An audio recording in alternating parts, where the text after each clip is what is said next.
Hello friends, welcome to TrendTechGuide. Today I'll show you how to delete Google Chrome history on Android. So let's start. First of all, you can see I'm here in my Android phone. I'll go to this Google Chrome app. Now you can see I have opened my Google Chrome. On the top right, you'll find these three dots. Tap on it and over here you'll find this history.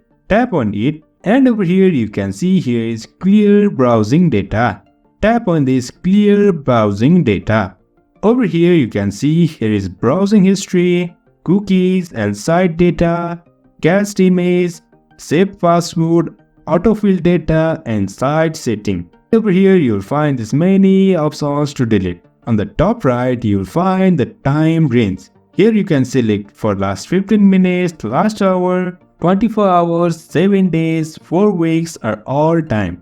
For now, I'll let it be to 15 minutes and tap on this clear data and again tap on this clear.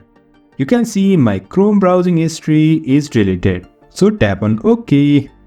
So in this way we can clear Google Chrome history on Android. If you find this helpful, don't forget to subscribe.